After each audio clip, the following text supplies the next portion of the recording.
bout de la joie, dehors, dedans et toujours à l'heure, la joie se hâte d'investir ma demeure. De loin résonnent les belles voix des terres, de près j'entends battre le pouls de mes artères. L'été soumise à la canicule, frémissante, je régule, j'émule.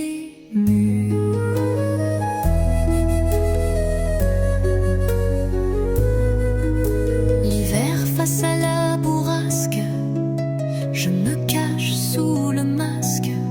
Dans la nasse des documents à trier, des riens étaient pieusement iconisés, sans avoir à révéler le secret de ma quête. La déchetterie en accueillera certaines miettes.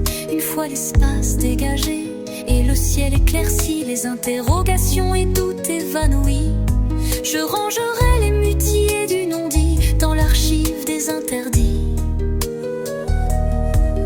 Est-ce là une des finalités intertextuelles?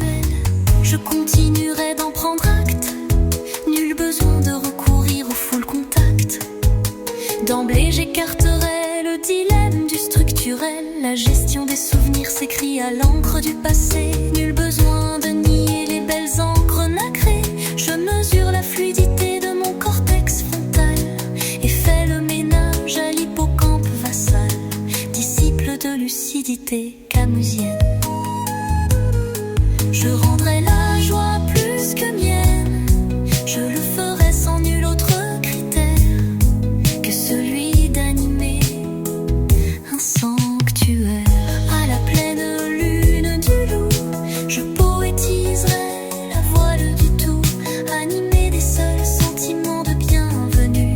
À loisir je lisserai le fragile tissu, je récupérerai alors certains rien considérés voulus jusqu'ici comme le plus précieux des biens. Dans la masse des mots élus si gisent.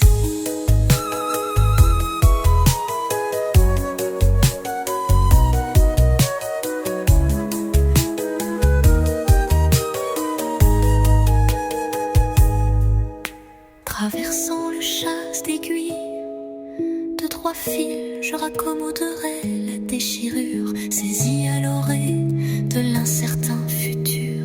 Mes mots vont voguer matures, me laissant à jamais libéré, accessible, à commencer une lune de joie cible.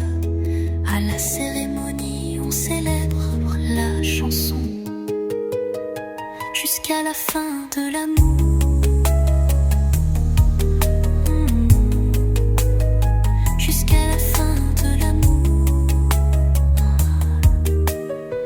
Examinant ma précieuse solitude, je me chuchote sans détour.